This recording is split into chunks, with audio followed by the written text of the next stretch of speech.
स्वर्गारोहण होण्यापूर्वी प्रभू येशू ख्रिस्ताने एक गोष्ट त्याच्या शिष्यांना करण्यासाठी सांगितली, आणि ती गोष्ट आम्ही मत्ते कृषुवर्तमानाचा 28वा अध्याय 18 ते 20 वचनामध्ये वाचतो. मत्ते कृषुवर्तमान त्याचा 28वा अध्याय 18 ते 20 वचनामध्ये आम्हाला पाहायला मिळतं की प्रभू येशू ख्रिस्ताने त्याच्या शिष्यांना एक महान आज्ञा दिलेली. तेव्हा येशू जवळ येऊन त्याच्याशी बोलताना म्हणाला, स्वर्गात आणि पृथ्वीवर सर्व अधिकार मला दिलेले आहे. तेव्हा तुम्ही जाऊन सर्व राष्ट्रातील लोकांना शिष्य करा. त्यांना पित्याच्या, पुत्राच्या व पवित्र आत्म्याच्या नावाने बाप्तिस्मा द्या. जे काही मी तुम्हाला आज्ञापिले ते सर्व त्यांना पाळण्यास शिकवा.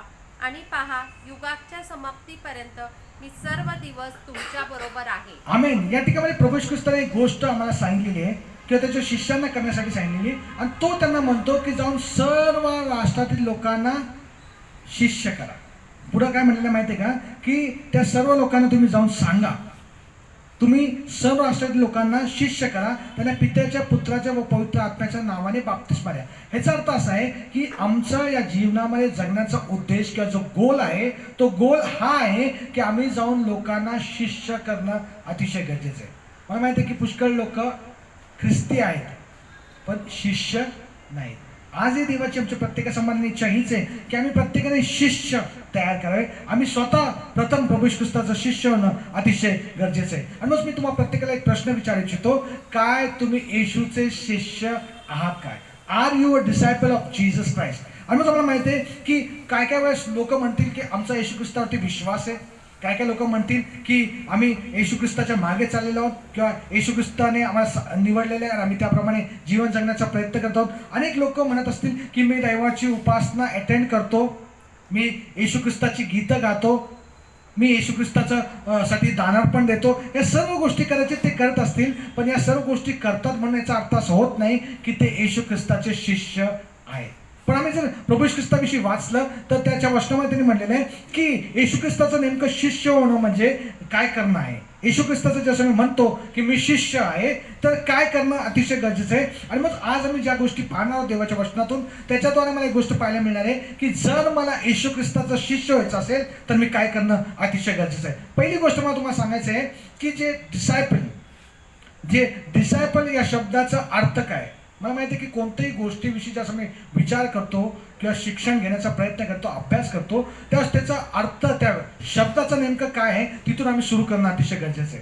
आणि आम्हाला पाहायला मिळतं की डिसायपल या शब्दाचा अर्थ काय माहिती आहे का, एक व्यक्ती असा जो शिकणारा आहे. A person who is a learner is a disciple. म्हणजे आम्ही जसं म्हणतो मी येशू ख्रिस्ताचा शिष्य आहे तर त्याचा अर्थ काय माहिती आहे का, मी शिकणारा असणं अतिशय गरजेचं आहे. पुष्कळ आपण पाहतो की काही लोक देवामध्ये वाढायला सुरुवात करतात आणि कालांतराने त्यांना असं वाटायला लागतं की आता मला शिकण्याची गरज नाही, मी सर्व काही शिकलेलो आहे. पण जर मी म्हणतो मी येशू ख्रिस्ताचा शिष्य आहे तर मी सतत शिकणं अतिशय गरजेचं आहे. मी येशूपासून शिकणं अतिशय गरजेचं आहे, त्याच्या वचनातून शिकणं अतिशय गरजेचं आहे. आणि मी पाहतो की पहिली गोष्ट शिष्य या शब्दाचा अर्थ आहे की जो व्यक्ती शिकायला तयार असतो. दुसरी गोष्ट मला पाहायला मिळते की एक वाईन्स जे कॉन्कॉर्डन्स आहे त्याच्यामध्ये एक अर्थ सांगितलेला आहे, आणि तो म्हणजे काय माहिती आहे का, की एखादा व्यक्ती जो दुसऱ्या व्यक्तीचं शिक्षण अनुकरण करतो, फॉलो करतो. A person who follows someone else's teachings. ह्याचा अर्थ असा आहे की तो व्यक्ती म्हणू शकतो मी येशू ख्रिस्ताचा शिष्य आहे. आणि मला सांगू द्या, फक्त एखादा व्यक्ती जो शिकणार आहे किंवा एखाद्या गोष्टीचा जो अनुकरण करतो तो शिष्य नाही, तर जो व्यक्ती जो चिकटून राहतो, ज्याला अनुयायी म्हणतो, तो येशू ख्रिस्ताचा शिष्य आहे. आणि असं मला माहिती आहे की अनुयायी किंवा एडहरंट इंग्लिशमध्ये त्याला म्हटलेलं आहे, एडहरंट. एखादा व्यक्ती जो चिकटून राहतो किंवा अनुयायी आहे, मराठीमध्ये त्याला अनुयायी हे शब्द वापरलेला आहे. आणि मग सांगू द्या की अनुयायी या शब्दाचा अर्थ आहे की एखादा व्यक्ती कोणातरी व्यक्तीला जो सपोर्ट करतो. एखादी पार्टी मला माहिती आहे, आम्हाला माहिती आहे की आमच्या देशामध्ये अनेक प्रकारच्या पार्ट्या आहेत, पॉलिटिकल पार्टीज जसे आम्ही म्हणतो. आणि त्या पार्टीला एखादा व्यक्ती जर चिकटून राहतो किंवा त्याचं अनुकरण करतो किंवा त्यांना सपोर्ट करतो तर मला सांगू द्या त्यांना आम्ही म्हणतो की तो अनुयायी आहे, त्या पार्टीचा अनुयायी आहे. त्याच प्रकारे शिष्याविषयी जसं मी विचार करतो, आम्ही सुद्धा येशू ख्रिस्ताला सपोर्ट करतो किंवा येशू ख्रिस्ताच्या मागे आम्ही चालणारे आहोत. एवढंच केलं नाही तर त्याचे जे विचार आहेत, त्याचे जे कल्पना आहेत, त्याच्या ज्या गोष्टी आहेत त्या आम्हा सर्वांना मान्य होतात, म्हणून आम्ही म्हणू शकतो की आम्ही येशू ख्रिस्ताचे शिष्य आहोत. आणि मी पाहतो की ज्यावेळेस हे शिष्य येशू ख्रिस्ताचे होते, ते येशू ख्रिस्ताचे शिष्य काय करत होते, येशू ख्रिस्ताचं अनुकरण करत होते, किंवा ज्याला इंग्लिशमध्ये आम्ही म्हणतो इमिटेटर्स ऑफ जीसस क्राइस्ट. जे काही येशू ख्रिस्त करत होता त्याप्रमाणे ते करत होते. आणि मग आम्हाला माहिती आहे की त्यांना पहिल्यांदा नाव अंतुकिया या ठिकाणामध्ये पडलं, की ज्यावेळेस त्यांना कळालं की हे जे लोक आहेत, हे जे व्यक्ती आहेत, ते सर्व जे शिष्य आहेत ते येशू जसं चालतो तसे चालतात, येशू जसं बोलतो तसं बोलतात, येशू जसं चमत्कार करतो तसे ते चमत्कार करतात. आणि म्हणून येशू सारखे वागणारे लोक, येशू सारख्या कृती करणारे लोक, म्हणून त्यांना ख्रिस्ती हे नाव प्रथमतः अंतुकियामध्ये पडलं. ह्याचा अर्थ आम्हाला असं पाहायला मिळतं की जे लोक येशू ख्रिस्ताचं इमिटेशन करतात, शिक्य तसं जर सर्वसाधारणपणे पाहिलं, जनरली जर मी विचार केला तर टीचरचे जे इमिटेटर्स असतात, मला माहिती आहे की लहान लेकर जेव्हा शाळेला जायला लागतात ना, ते घरी आल्यावर पहिल्यांदा काय करतात माहिती आहे का, हातामध्ये एखादी पेन्सिल किंवा खडू घेतात आणि भिंतीवर लिहिण्याचा प्रयत्न करतात. काय करतात ते इमिटेट करत असतात. शाळेमध्ये टीचर कशी शिकवती तसं ते घरी त्याप्रमाणे करण्याचा प्रयत्न करतात. त्यांना आम्ही म्हणतो की ते शिकून आलेले आहेत किंवा तिथून शिकतात आणि म्हणून घरी तसं करतात. त्याच प्रकारे आम्ही पाहतो की जर मी म्हणतो की मी येशू ख्रिस्ताचा शिष्य आहे, तर येशू ख्रिस्ताचं इमिटेशन, येशू ख्रिस्त कसं एखादी गोष्ट करतो तसं आम्ही सुद्धा आमच्या जीवनामध्ये करणं अतिशय गरजेचं आहे. आणि मग मी पाहतो की जो शिष्याचा जो गोल आहे, ध्येय आहे, आम्ही प्रत्येकजण जगत असताना मला माहिती आहे की कोणी असंच जीवन जगत नाही. तर येशू ख्रिस्तामध्ये जो कोणी आहे त्या प्रत्येक व्यक्तीला एक ध्येय आपल्या जीवनामध्ये आहे. आणि ते ध्येय काय माहिती आहे का, ते स्वतः प्रभू येशू ख्रिस्ताने आम्हाला सांगितलेले. लूक ऋषिवृत्तांचा 6वा अध्याय आणि 40व्या वचनामध्ये आम्ही पाहतो काय म्हणलेले, शिष्य गुरुपेक्षा श्रेष्ठ नाही, पूर्ण झालेला प्रत्येक शिष्य आपल्या गुरुसारखा होईल. आमेन. पूर्ण झालेला प्रत्येक शिष्य काय होतो माहिती आहे का, गुरुसारखा होतो. ह्याचा अर्थ असा आहे की प्रत्येक शिष्याची उद्देश हा असला पाहिजे की मी गुरुसारखं होणं अतिशय गरजेचं आहे.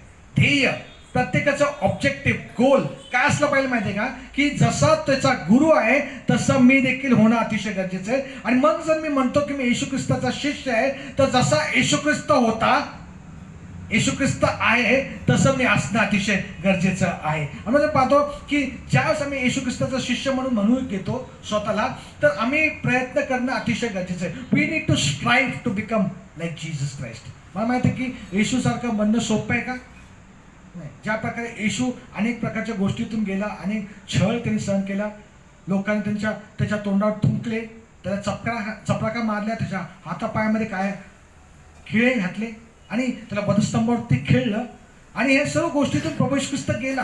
आणि मग मला पाहायला मिळतं की येशू ख्रिस्तासारखं होणं सोपं नाही, पण we need to strive to become like him. आम्ही प्रयत्न केले पाहिजे, कष्ट केले पाहिजे, आणि त्यासाठी आम्ही यत्न केला पाहिजे. का माहिती आहे का, की मला येशू ख्रिस्तासारखं व्हायचं आहे. ख्रिस्ती व्हायचं नाही, तर येशू ख्रिस्तासारखं व्हायचं आहे. आणि मग तुम्ही पाहतो या ठिकाणामध्ये की प्रभू येशू ख्रिस्ताने सुद्धा हे जे आमचं ध्येय आहे, ही जी आमची विचारसरणी आहे, त्या प्रकारच्या गोष्टीविषयी रोमपत्राचा 8वा अध्याय आणि 29व्या वचनामध्ये सांगितलेलं आहे. तो काय म्हणतो, रोम 8:29 मध्ये आपण वाचूया. प्रभू येशू ख्रिस्त त्याच्या वचनातून काय मला सांगत आहे, कारण ज्यांच्याविषयी त्याला पूर्ण ज्ञान होते त्यांनी आपल्या पुत्राच्या प्रतिमेप्रमाणे बनावे. ज्यांच्याविषयी त्याला पूर्व ज्ञान होते त्याने आपल्या पुत्राच्या प्रतिमेचा बनावं, म्हणजे त्याच्या इमेज सारखं बनावं. प्रभू येशू ख्रिस्तासारखं आम्ही बनावं.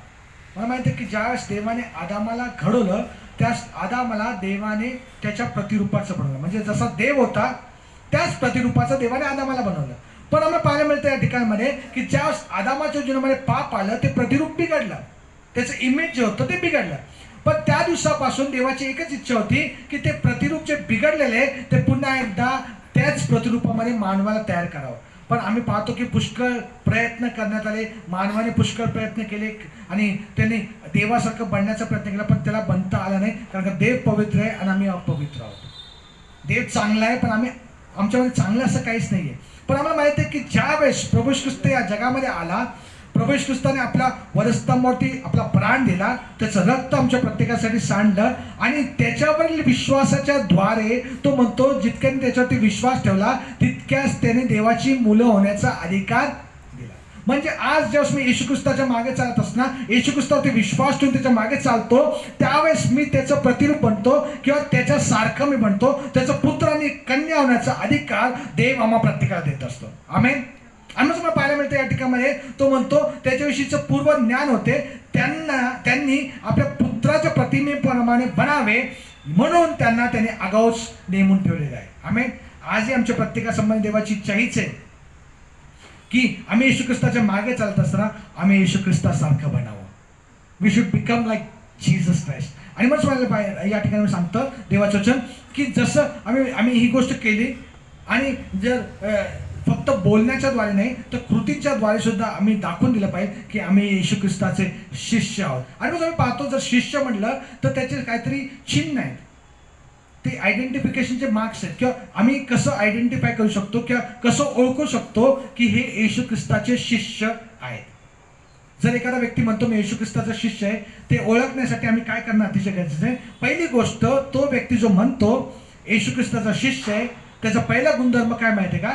तो येशू ख्रिस्ताच्या वचनामध्ये राहतो. Abides in his word. प्रभू येशू ख्रिस्ताच्या वचनामध्ये तो राहत असतो. आम्ही जॉन सुवर्तमानाचा 8 अध्याय आणि 31 वचन वाचूया. जॉन 8:31 मध्ये काय म्हणलेलं आहे? प्रभू येशू ख्रिस्त म्हटला त्या लोकांविषयी ज्या लोकांनी येशू ख्रिस्तावरती विश्वास ठेवला, ज्या यहुद्यांनी त्याच्यावर विश्वास ठेवला त्यांना येशू म्हणाला, ज्या यहुद्यांनी येशू ख्रिस्तावरती विश्वास ठेवला, म्हणजे येशू ख्रिस्तावरती विश्वास ठेवणाऱ्या लोकांना. येशू ख्रिस्ताच्या मागे अनेक लोक चालले होते, चिन्ह चमत्कार ते त्याच्यापासून घेत होते, तो 5,000 खाऊ घालत होता त्यास ते सुद्धा खात होते. पण असे काही ठराविक लोक होते ज्या लोकांनी खरोखर प्रभू येशू ख्रिस्तावरती विश्वास ठेवला. आणि ज्या लोकांनी येशू ख्रिस्तावरती विश्वास ठेवला त्याच्याविषयी काय म्हणलेलं आहे?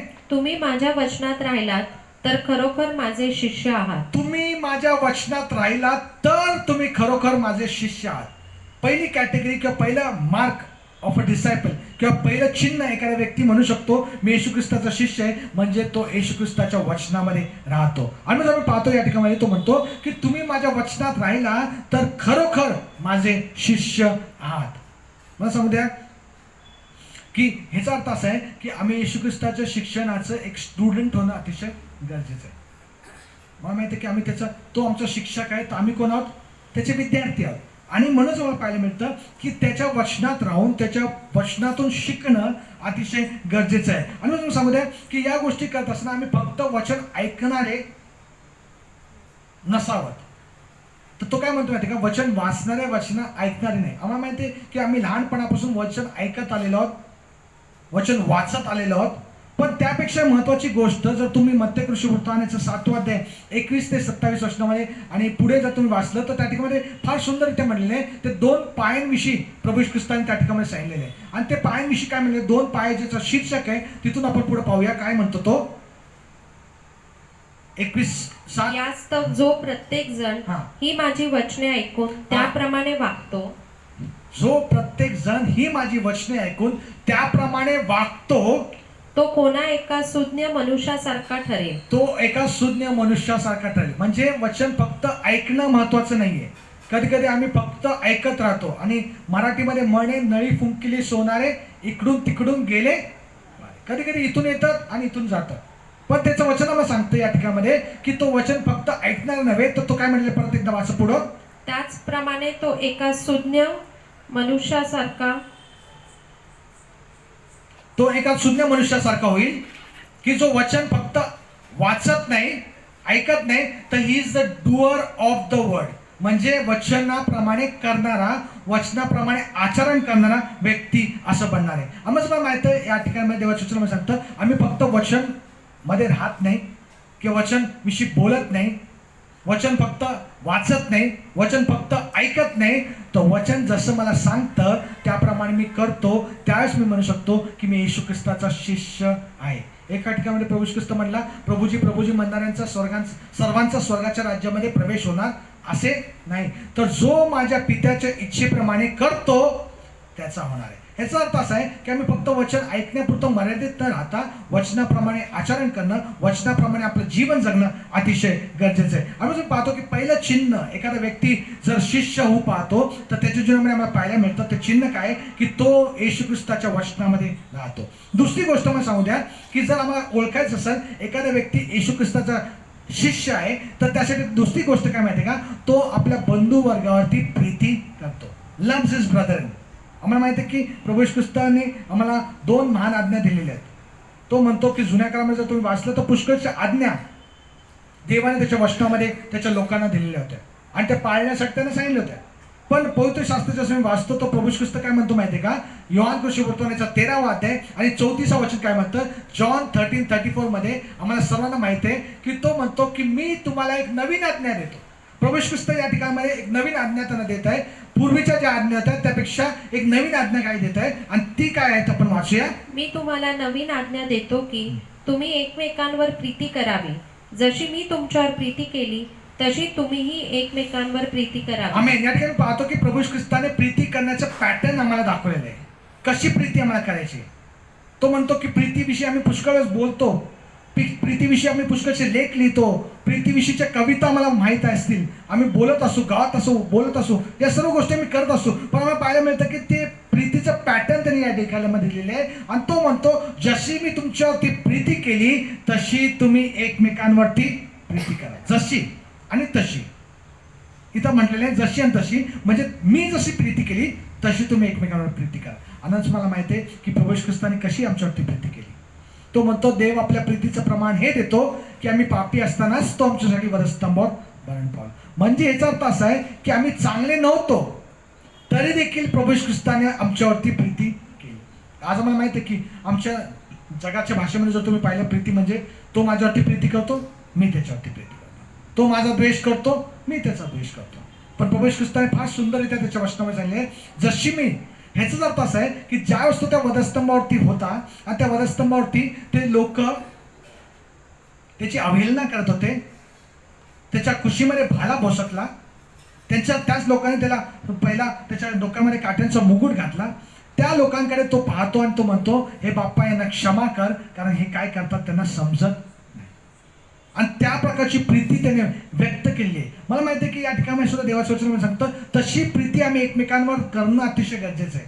जरी आमचा द्वेष करणारे लोक आमच्या अवतीभोवती असले, जरी आम्हाला कोणी पसंत करत नसेल तरी मी ज्यावेळेस त्याच्याविषयी विचार करतो त्यावेळेस मी त्यांच्यावरती प्रीती करणं अतिशय गरजेचं आहे. आणि ती प्रीती प्रभू ख्रिस्ताने आम्हाला व्यक्त करून दाखवली. मला माहिती आहे की प्रभू ख्रिस्त ज्या गोष्टी बोलतो ना तो थिओरॉटिकल नाही म्हणत. एखादी गोष्ट जसं आम्हाला माहिती आहे शाळेमध्ये जातो आणि आम्ही शिकून येतो, थिओरॉटिकल असतं की ते वाचा त्याप्रमाणे बोला. पण मला माहिती आहे की प्रभू ख्रिस्ताने कृती करून दाखवली आणि ती कृती त्याने वधस्तंभावरती दाखवलेली आहे की मी इतकी प्रीती तुमच्यावरती करतो. आणि कशी प्रीती करतो की अशी प्रीती करतो ज्या लोकांनी त्याला धोंडमार केली, ज्या लोकांनी त्याला ठेचलं, ज्या लोकांनी त्याला घायाळ केलं त्या लोकांना वरती तो प्रीती करतो आणि म्हणतो अशी प्रीती मी तुमच्यावरती करतो. आणि तो म्हणतो की आज आम्हाला दिले त्याने आज्ञा आहे जर तुम्ही येशू ख्रिस्ताचे शिष्य आहात तर तशी प्रीती तुम्ही एकमेकांवरती करा. आम्हाला सुद्धा येशूचे शिष्य या नात्याने अशीच प्रीती लोकांवरती करणं अतिशय गरजेचं आहे. आणि तो म्हणतो तुमची एकमेकांवर प्रीती असली म्हणजे आम्ही म्हणतो पुष्कळ माझी तुझ्यावरती प्रीती, पण ती प्रीती कृतीमध्ये दाखवणं अतिशय गरजेचं आहे. आणि पुढे तो म्हणतो की तुमची एकमेकांवर प्रीती असली म्हणजे त्यावरून सर्व ओळखतील की तुम्ही माझे शिष्य. म्हणजे याचा अर्थ असा आहे की दुसरं एक चिन्ह एखादा व्यक्ती येशू ख्रिस्ताचा शिष्य आहे हे जर आम्हाला ओळखायचं असेल तर त्याने प्रीती करणं अतिशय गरजेचं आहे. बंधू वर्गावरती प्रीती करणं गरजेचं आहे. प्रभू ख्रिस्त ते एक पाऊल पुढे जातो आणि म्हणतो तुम्ही तर शत्रूवरती सुद्धा प्रीती करा. आणि ही प्रीती प्रभू ख्रिस्ताने व्यक्त केलेली आहे. कधी कधी आम्हाला फार कठीण जातं. आम्ही जो पण मानवासारखा विचार करतो त्या वेळेस आम्हाला ही प्रीती करणं व्यक्त करणं फार कठीण जातं. पण मला माहिती आहे की प्रभू ख्रिस्ताने म्हटलेले आहे की तुम्ही जर तशी प्रीती केली तर लोक ओळखतील की तुम्ही माझे शिष्य आहात. आजही आम्हाला जर येशू ख्रिस्ताचा शिष्य म्हणून घ्यायचं असेल तर तशा प्रकारची प्रीती आम्ही लोकांवरती करणं अतिशय गरजेचं आहे. आणि ती प्रीती दिसणारी आहे कारण का ते लोक पाहतील आमच्यामधली एकमेकांवरची प्रीती आणि ओळखतील आणि म्हणतील की हे येशू ख्रिस्ताचे शिष्य आहेत. तिसरी महत्वाची गोष्ट जर तुम्हाला ओळखायचं असेल की येशू ख्रिस्ताचा शिष्य हा व्यक्ती आहे किंवा मी येशू ख्रिस्ताचा शिष्य आहे त्याचं चिन्ह काय माहिती का? तुम्ही फळ दिलं पाहिजे. Bear fruit. फळ देणं अतिशय गरजेचं आहे. योहान 15:8 आम्हा प्रत्येकाला माहिती आहे ते आपण वाचूया. योहान कृष्णवर्तमानाचा 15वा अध्याय आणि 8वं वचन काय म्हणतं? तुम्ही विपुल फळ दिल्याने माझ्या पित्याचे गौरव होते आणि तुम्ही माझे शिष्य व्हा. आमीन. तुम्ही विपुल फळ दिल्याने माझ्या पित्याचे गौरव होते आणि तुम्ही माझे शिष्य व्हाल. याचा अर्थ असा आहे या ठिकाणी एक शब्द आम्ही पाहतो की तो म्हणतो विपुल, much fruit. You will bear much fruit. आणि याचा अर्थ असा आहे माहिती का की एखादी कधीतरी चांगली गोष्ट आमच्या हातून घडू नये. वन ओकेजनल गुड डीड ज्याला आम्ही म्हणतो, काहीतरी चांगलं करायचं आणि मला असं वाटतं की आम्ही खूप चांगलं काम करत आहोत. पण त्याचं वचन आम्ही सांगतं की विपुल फळ देणं म्हणजे सतत चांगलं फळ देणं आम्ही अतिशय गरजेचं आहे. आणि अशा प्रकारचं जीवन आम्ही जगलं पाहिजे की जेणेकरून आमच्या देवपित्याला गौरव प्राप्त होणार आहे. अशा प्रकारचं जीवन आम्ही जगलं पाहिजे की त्याच्याद्वारे देवाचा गौरव होणार आहे. आम्हाला माहिती आहे की सर्वांच्या परिचयाचं शास्त्र भाग आहे मत्ते 5:16 मध्ये तो म्हणतो, तुमचा उजेड लोकांपुरती पडो यासाठी की त्यांनी तुमची चांगली कामे पाहावी आणि तुमच्या स्वर्गातील पित्याचे गौरव करावे. मला माहिती आहे की या ठिकाणी देवाचं वचन आम्हाला सांगतं की अशा प्रकारचं आमची जीवनाची पद्धत व्हावी, आमचं लाईफस्टाईल असं व्हावं की ते लाईफस्टाईलच्या द्वारे एक गोष्ट आम्हाला पाहायला मिळणार आहे की देवाचं गौरव होणार आहे, ग्लोरिफाय गॉड. आणि मी पाहतो की त्याचं वचन आम्हाला सांगतं की कधीतरी नाही तर सतत प्रकाश पडणं गरजेचं आहे, लोकांमध्ये प्रीती करणं आम्ही अतिशय गरजेचं आहे. आणि तो म्हणतो या ठिकाणी की हे जे आम्ही येशू ख्रिस्तामध्ये राहतो, येशू ख्रिस्तामध्ये आम्ही जस्ट राहतो त्यावेळेस आम्ही फळ देऊ शकतो. When we remain in Christ, Yeshu ख्रिस्तामध्ये राहिल्यानेच आम्ही फळ देऊ शकतो. आणि ते फळ कसं असणार आहे, विपुल असणार आहे. आम्हाला देवाचं वचन आम्हाला सांगतं की ज्यावेळेस अशा प्रकारे आम्ही फळ देण्यासाठी फळ देण्याचं बंद करतो तर मला सांगू द्या आम्ही कधीच म्हणू शकणार नाही की मी येशू ख्रिस्ताचा शिष्य आहे. आणि मग येशू ख्रिस्ताचा शिष्य होण्यासाठी ही गोष्ट करणं अतिशय गरजेचं आहे की आम्ही विपुल फळ दिलं पाहिजे, आम्ही विपुल फळ दिलं पाहिजे. आणि आम्ही पाहतो या ठिकाणी जर आम्ही वाचलं तर आम्हाला पाहायला मिळतं की प्रभू ख्रिस्ताचं शिष्य होणं म्हणजे एक सर्वसाधारण व्यक्ती असणं नाही, कॅज्युअल मेंबर ज्याला म्हणतो आम्ही, चर्चचा एक साधारण सभासद म्हणून जगायचं नाही. तर आम्ही काय करायला पाहिजे माहिती आहे का, एक प्रकारचं कमिटमेंट आम्ही एकमेकांसाठी करणं अतिशय गरजेचं आहे. करार केला पाहिजे प्रभू ख्रिस्तासाठी. आणि हा करार येशू ख्रिस्ताच्या शिक्षणाविषयी असणं अतिशय गरजेचं आहे, त्याच्या प्रीती व्यक्त करण्याविषयी असणं गरजेचं आहे की ज्या वेळेस आम्ही बंधुवर्गावरती प्रीती करतो त्यावेळेस आम्ही तो करार प्रकट करत असतो. आणि तिसरी गोष्ट आम्हाला पाहायला मिळते की ज्यावेळेस आम्ही विपुल फळ देतो त्या फळ दिल्याच्या द्वारे देवपित्याचं गौरव होतं. आणि आपण पाहतो अशा प्रकारे जसं आम्ही कमिटमेंट एकमेकांसाठी करतो आणि आम्ही दाखवून देतो की मी येशू ख्रिस्ताचा खरा शिष्य हो पाहत आहे. आणि मला माहिती आहे की पुष्कळ काही गोष्टी आहेत त्याच्यामध्ये शिष्याविषयी जसं मी पाहतो त्यावेळेस त्याच्यासाठी आम्हाला किंमत मोजावी लागणार आहे.